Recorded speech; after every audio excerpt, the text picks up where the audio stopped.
to show you a cut of fish that you may not have cooked with.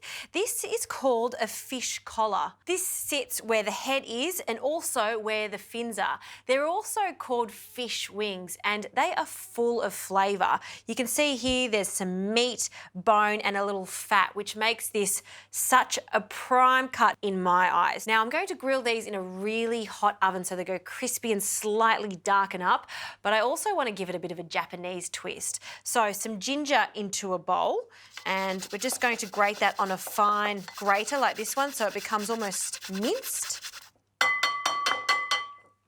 And an ingredient that's not so much Japanese, but it does give this quite a lovely flavour. This is gochujang.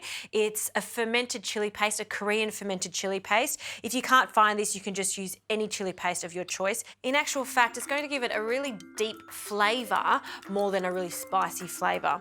And it also helps to bind everything together. Some miso, I'm using some white miso, and I'll just use the spoon to mix these flavours together. Some mirin, small splash, and some rice vinegar. Okay, we've got a lovely paste, and just to give it a little extra saltiness, just a splash of soy sauce, and then give that a mix.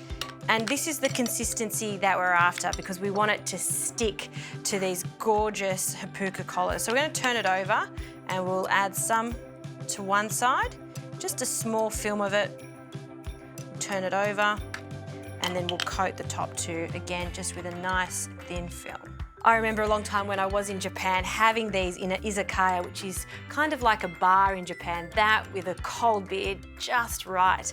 Okay, so into a really hot oven. So this is at 250 degrees, and I've also got the top heating on so we get some lovely caramelization. You want to keep an eye on it so they don't burn, but we are looking for it to slightly char, particularly on the sides.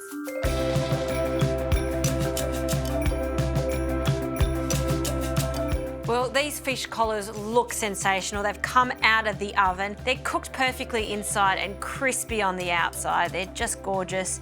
And I'm going to place them, just pile them on top of each other like this, and a little fresh lemon on the side, and then have a taste of this because it is so surprisingly meaty. Look at this. See how much meat there is there? It's perfectly cooked. You got the smokiness from under the grill and that gorgeous miso sauce. The meat is just so tender because it's a combination of fat, meat and bone. So by putting that under the grill, really, really hot heat, you get the perfect result. Next time you're at your fishmonger, ask for fish collars. They usually just give them away. They're so cheap. I don't know why, because they're so tasty.